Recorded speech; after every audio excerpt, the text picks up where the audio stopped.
Hello, everyone.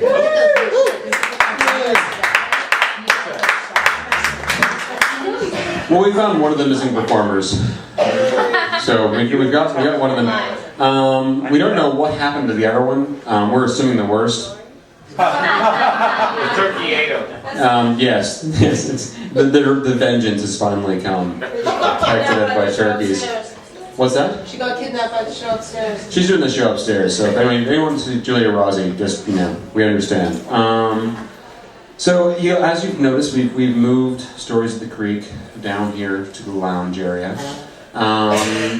It was, when we first started the show, there was that kind of a desire to sort of offer kind of a new show where people could do kind of new material in a kind of comfortable, more intimate environment.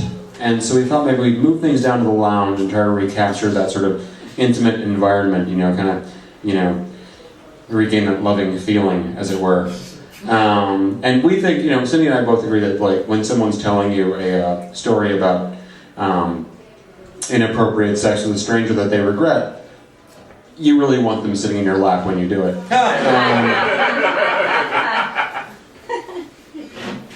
So welcome to Stories of the Creek. I'm Brad Lawrence. Obviously, I'm your host. Thank you very much. Gratuitous applause. You're getting me in a good moment right now because I'm not nearly as drunk as I will be. But we're going to start the show with a bang because I like to say it in order to give the first performer a lot of added pressure.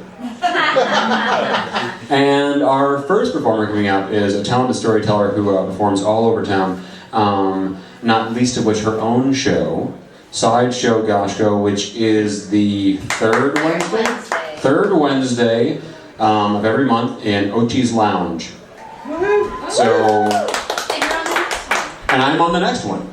So yes, it's a twofer. Come to Ochi's Lounge next Wednesday, third Wednesday in December, and you can see me and Leslie Goshko.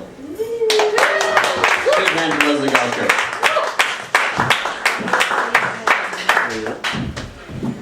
Thanks, Brad and Cindy.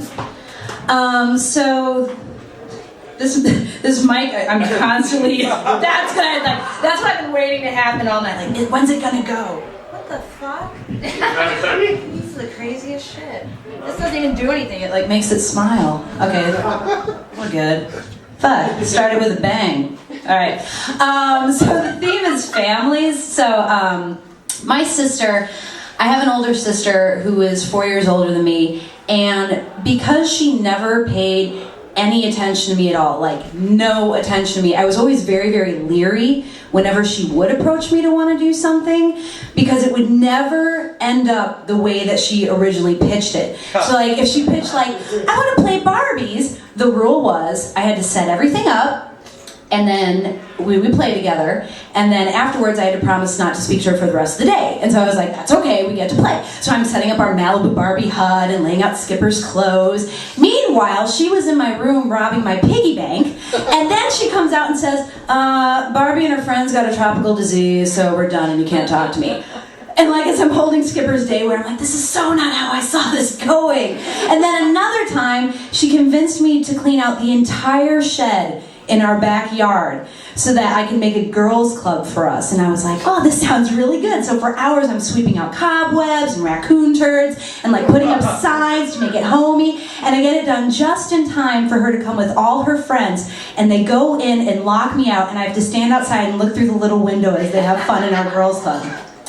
So when my sister comes up to me one day and she says, I know I've been a jerk to you, and I just really want to make it up to you.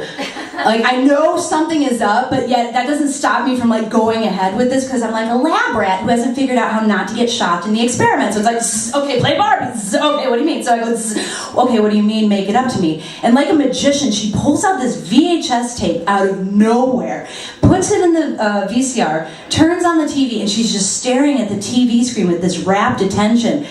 And I don't know if I'm seeing the same thing as her, because she's getting way too excited over watching this old woman with leathery skin and these huge Charles Manson eyes, and she's in this hippie skirt and she's dancing with the tambourine. And my sister goes, that's what we're gonna do. We're gonna be a tambourine duo, and we're going to perform at nursing homes and in front of the church on Sunday. And I'm just, no, okay, no. Like, I already wear matching sweatsuit outfits with animal prints. Granted, I like them, but I wear those, and I'm a chunky kid, and I play piano on the weekends. Like, I don't need nursing homes and tambourines, but like, I want to spend time with my sister, so okay, let's do a tambourine duo. She goes, great, let's ask Mom to buy us tambourines. So we go to my mom, who's extremely religious, and like she won't buy us anything unless it has to do with God. And so the fact that we want to like play tambourines for the Lord, she's like, right on. So she takes us to the music store at the Players Bench, and she spends $50 on premium calfskin tambourines. And so I know, only the best for God. So we get our tambourines, and we're about to go home, and then my mom and my sister say, wait, no, we can't just have tambourines.